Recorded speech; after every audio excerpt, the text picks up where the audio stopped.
लोकसभा चुनाव के दौरान राष्ट्रीय जनता दल ने अपना घोषणा पत्र जारी किया और पूरे दिन पटना एयरपोर्ट पर नेताओं के बयान इस पर आते रहे। तेजस्वी सफाई देते रहे, मतलब समझाते रहे, तो विपक्ष के नेता कटाक्ष और तंज कसते रहे।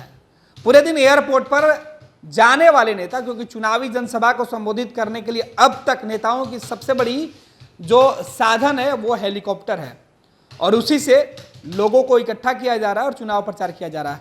हमारे सहयोगी प्रिंस सुबह से लेकर शाम तक, नेताओं के जाने से लेकर आने तक एयरपोर्ट पर बने रहते हैं।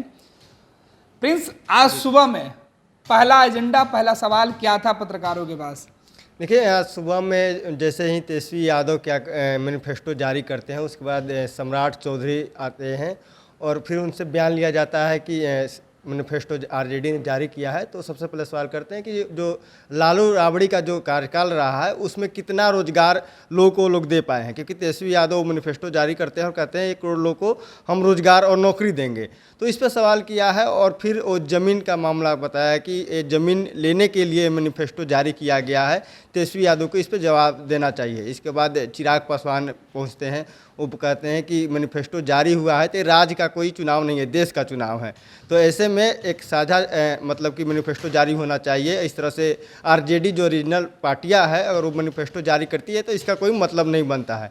तो इस तरह से तमाम जो मतलब एनडीए के नेता हैं वो मैनिफेस्टो को लेकर कटाक्ष करते हैं और सवाल करते हैं, सवाल उठाते रहे कि आखिर इतना नौकरी कहाँ से आएगा, और जो गरीब महिला हैं उनको 1 लाख रुपया देना, इतना बड़ा रकम जो है वो कहाँ से आएगा। तो इस तमाम जो मैनिफेस्टो इस पर सवाल उठते रहे। राजद के इस घोषणा पत्र के बाद राजद के जब नेता एयरपोर्ट पहुंचे तो उनका क्या जवाब था? उन्होंने सनी सबसे पहले पहुंचे थे। मुकेश सहनी पहुंचते हैं तो साफ तौर पे कहते हैं कि जिस तरह से तेजस्वी यादव रोजगार दिए, जो 5 लाख बिहार में रोजगार दिए, उसी तरह से अब देश में भी तेजस्वी यादव अपना विजन देश के लिए सामने रखे हैं। तो अच्छी पहल है और हम मजबूती के साथ तेजस्वी यादव के साथ हैं। हम इस चुनाव तक ही नहीं, हम उनके साथ हमेशा हम रहेंगे और लगातार तेजस्वी यादव युवाओं को खासकर ध्यान रखते हैं। और मोदी जी जो 2 करोड़ लोगों युवाओं को रोजगार देने की बात की तो झूठा निकला। तो तेजस्वी यादव ने जो पहल की है वो बहुत अच्छी पहल है और मैनिफेस्टो काफ़ी अच्छा है। तेजस्वी ने क्या जवाब दिया? तेजस्वी यादव भी मैनिफेस्टो को लेकर है कि जिस तरह से हम मैनिफेस्टो जारी किए हैं उस पर जीतन राम मांझी का सबसे पहले ट्वीट आता है और जीतन राम मांझी कहते हैं कि जो इनके मैनिफेस्टो में छूट गया है, और कटाक्ष करते हैं कि इनको मैनिफेस्टो में छूट गया है कि जैसे सूरज पूरब से उगता है तो उसे हम पश्चिम से उगाएंगे, और जो अमेरिका है उसे देश में विलय करा देंगे। मतलब असंभव, तेजस्वी का मैनिफेस्टो असंभव है, जीतन राम मांझी के लिए असंभव जैसा बताया। तो फिर उस पर तेजस्वी यादव प्रतिक्रिया देते हैं कि ऐसा कुछ नहीं है, लोग निगेटिव मानसिकता के लोग हैं। हम रोजगार देने की बात किए बिहार में तो लोगों को रोजगार दिए, नौकरी दिए। वहीं नीतीश कुमार जो कहते थे कि पैसा कहाँ से लाएगा, नौकरी कहाँ से देगा, वहीं नीतीश कुमार के हाथों से हमने गांधी मैदान में लोगों को नौकरी दिलवाई है। तो क्रेडिट की अब होड़ लगी हुई है इस पे लगातार। जब नेता चुनावी प्रचार करके लोगों को यह बातें बताकर लौटे तब उनका हाव भाव और चेहरे पर सवाल जवाब क्या था? देखिए, तेजस्वी यादव और मुकेश सहनी एक साथ दोनों ही चुनावी कैंपेन के लिए निकलते हैं, डेली रूटीन है उन लोगों का।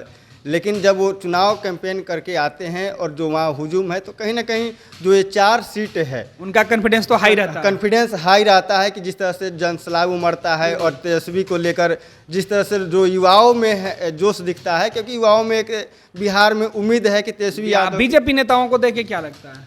बीजेपी नेताओं को लेकर लगता है कि जैसे कि तेजस्वी है कि बिहार में जो काम किए हैं उस काम को लेकर गिनवाते हैं, लेकिन बीजेपी के नेता मोदी के सहारे चुनावी पूरे तरीके से कैंपेन करते हैं।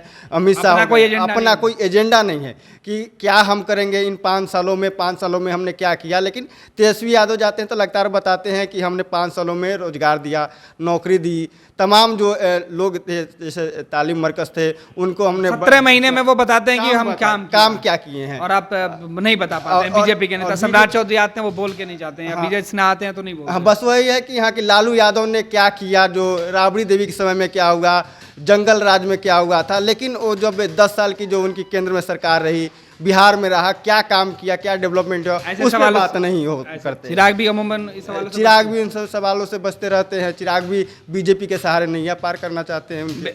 लौटते समय भी यही बातें होती है। लेकिन तेजस्वी यादव लगातार जो उनका जो काम किए हैं उस काम के सहारे लोगों को बताते हैं और उसके लिए अपील करते हैं। बिल्कुल। तो प्रिंस हमारे सहयोगी हैं जो बता रहे थे। प्रिंस से एक बार फिर जुड़ेंगे। चलते हैं राजीव के पास, हमारे वरिष्ठ सहयोगी हैं। राजीव से समझते हैं कि आखिर इसका सियासी मतलब क्या है। राजीव, जिस तरीके की बातें की जा रही है, प्रिंस बता रहे थे कि जब नेता पटना से उड़ान भरते हैं तो जो विपक्ष में जो पार्टियां हैं, राष्ट्रीय जनता दल है या अन्य पार्टियां हैं, उनके पास तो मुद्दा होता है कि हम ये करके लाएंगे, लेकिन जो सत्ताधारी दल है, बीजेपी, जेडीयू या फिर एनडीए गठबंधन के सहयोगी, वो अगले 5 साल में क्या करेंगे और पिछले 10 साल में क्या किए, उसका खाका नहीं होता है, हिसाब किताब नहीं होता है। लेकिन लालू परिवार के 30 साल पहले या 20 साल पहले के शासनकाल का याद दिलाया जाता है। केवल उन्हीं बातों को ये रिपीट करते रहते हैं। आखिर ऐसा क्यों? बिहार में तो लोग, जो नए नौजवान हैं, वो लालू राबड़ी के शासनकाल को जानना तो नहीं चाहते होंगे, वो जानना ये चाहते हैं कि आज के एजेंडे क्या है। जैसे आज 24 बिंदुओं पर तेजस्वी यादव बात कर रहे हैं, तो सम्राट चौधरी ने कहा कि कहाँ से लाएंगे, अपने माता पिता के शासनकाल में नौकरी क्यों नहीं दिया, या चिराग पासवान ये कहते हैं कि 1 करोड़ रुपये कहाँ से आए, मैंने इतने रुपए कहाँ से आएंगे, 1 करोड़ रोजगार कहाँ से सृजित होगा, या जीतराम मांझी ये कहते हो कि ये असंभव सा है, सूरज अब पश्चिम से उगने लगे। कैसे देख रहे हैं कि नेताओं का बयान मुद्दे से हटकर मुद्दे के बगैर बात करना कितना वाजिब है? देखिए, आज राजद का जो मैनिफेस्टो जो आया है, उससे बिहार में कुछ मुद्दे की चर्चा शुरू हुई है। चाहे वो रोज़गार का मामला हो या महंगाई रोकने का मामला हो, और भी कई तरह के मामले हैं। वो कम से कम तेजस्वी यादव, चुनाव का परिणाम क्या होगा ये आने वाला भविष्य बताएगा, या हम 4 जून को मतदाता तय करेंगे। लेकिन तेजस्वी यादव ने आज एक थोड़ी बढ़त ले ली है कि वो कम से कम पूरे चुनाव प्रचार को एक मुद्दे पर ले आए हैं, और मुद्दे की राजनीति पर बात करने के लिए वो लोगों को मजबूर तो कर ही दिए हैं। वो ऐसे में अब इतिहास की बात करके आज के जो अधिकतर वोटर, जो नए वोटर हैं, युवा वोटर हैं, वो उनका जन्म तब नहीं हुआ होगा जब लालू का शासन था, और जिस जंगल राज की चर्चा होती है वो इसके बारे में उनको कोई आइडिया नहीं है कैसा हुआ। लेकिन हम इतिहास को डराने के लिए किसी के सामने पेश करेंगे तो ये निगेटिव मतलब कि कहा जाएगा। मतलब ऐसे में चुनावी एजेंडा क्या जो विपक्ष के नेता हैं वो तय करेंगे? सत्ता पक्ष के लोग केवल प्रधानमंत्री नरेंद्र मोदी के नाम के सहारे ही सब। देखिए गणेश, इसमें एक और चीज़ उभर कर सामने आता है कि यहाँ प्रदेश नेतृत्व अभी कुछ नज़र नहीं आ रहा है भाजपा का या एनडीए के, मतलब इनके पास ना कोई गंभीर चेहरा है और ना ही गंभीर कोई एजेंडा है। आज सुशील मोदी की कमी भाजपा को बहुत अखर रही होगी, क्योंकि कम से कम सुशील मोदी जो थे वो मुद्दे की बात करते थे, और इस तरह के जो विजन डॉक्यूमेंट्स पर उन्होंने काफ़ी काम किया, और एक अनुभवी राजनेता रहे हैं वो बिहार के। आज कम से कम ये जो बौद्धिक जो बहसें होती हैं, राजनीतिक बहस होती है, उसको लेकर के मुझे लगता है कि भाजपा में के प्रदेश नेतृत्व में ऐसा कोई चेहरा नहीं है जो इन मुद्दों पर बात करे। हर बात का जवाब है कि लालू के राज में जंगल राज के मुख्यमंत्री भी वही बात कह रहे हैं, उनके पास भी अपने किए हुए कामों के साथ साथ आगे होने वाले कामों की चर्चा कम है। देखिए, नीतीश कुमार के पास तो कहने के लिए बहुत कुछ है, और वो लंबे समय से तकरीबन 20 साल से, बीच में कुछ दिनों को अगर छोड़ दिया जाए तो उन्होंने काम भी किया है। आप जो सड़कों की स्थिति देख रहे हैं, सड़क, स्वास्थ्य, बिजली, वो व्यवस्थाएं बदली हुई है, बहुत सारी तब्दीली आई है। लेकिन अब समझ में ये नहीं आ रहा है कि नीतीश कुमार अपनी उपलब्धियों के बारे में क्यों नहीं बात कर रहे हैं। वो क्यों फंस जा रहे हैं जंगल राज के बारे में, और परिवारवाद और भ्रष्टाचार और इस तरह के बहस में वो क्यों फंस रहे हैं। उनके पास कहने के लिए बहुत कुछ है। अब मुझे लगता है कि उनके पास सलाहकारों की कमी नहीं है। अब ऐसे सलाहकार उनको मुद्दे की बात पर लाएंगे। लेकिन आज तेजस्वी ने जो अपना परिवर्तन पत्र आज जारी किया है, वो बिहार के चुनाव को, 40 सीटों के चुनाव को मुद्दों में के अंदर बांधने की एक सफल कोशिश कही जाएगी।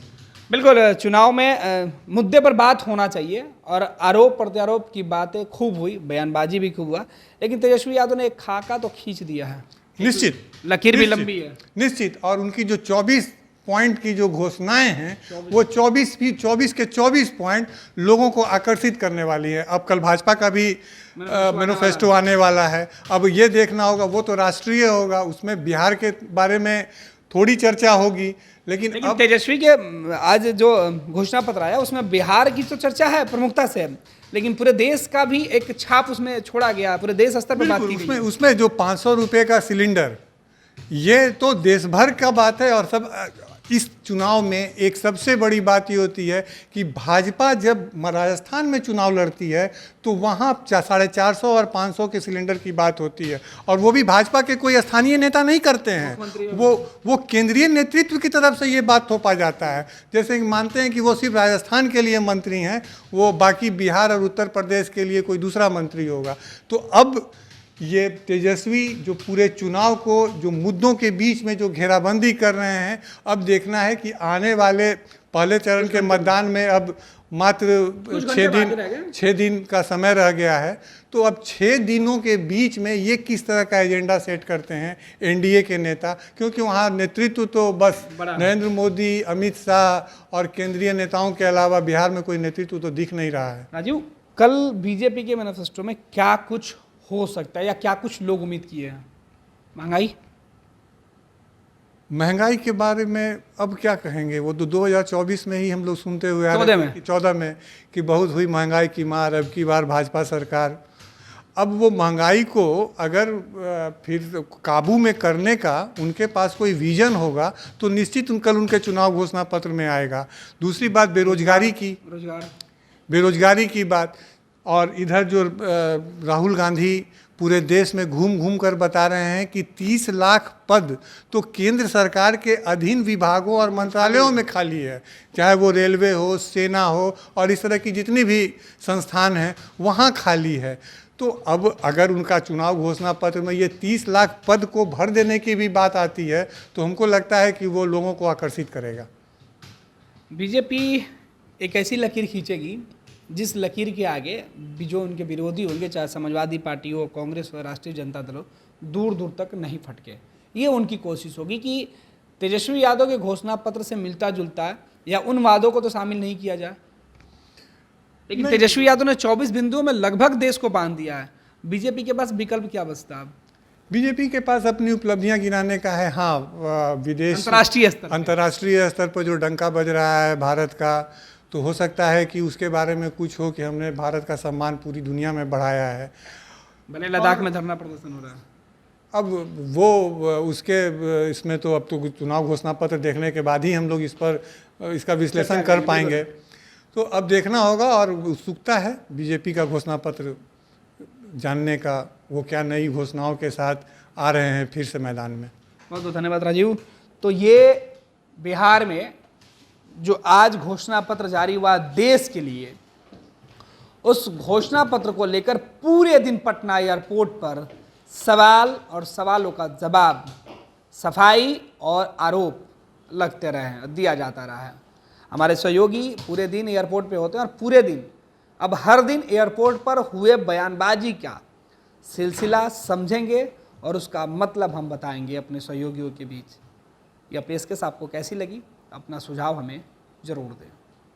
पनोरमा ग्रुप, जो सोचता है वो करता है, आपके अपने सपनों का आशियाना। ये लो, मुंह मीठा करो। आज मैंने अपना जॉब छोड़ दिया, अब हम पूर्णिया वापस जाएंगे।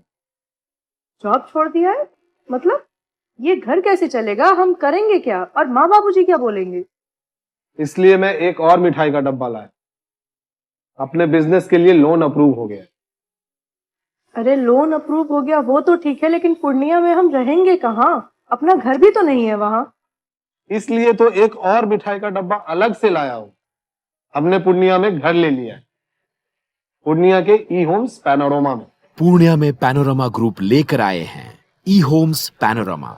बड़ा घर, आलीशान जिंदगी और अत्याधुनिक सुविधाओं के संग। अरे अब क्यों मुंह मीठा करवा रही हो? क्योंकि हम घर वापसी जो कर रहे हैं। घर वापसी की खुशी पूर्णिया में ई होम्स पैनोरमा के संग। E Homes Panorama, luxurious lifestyle redefined.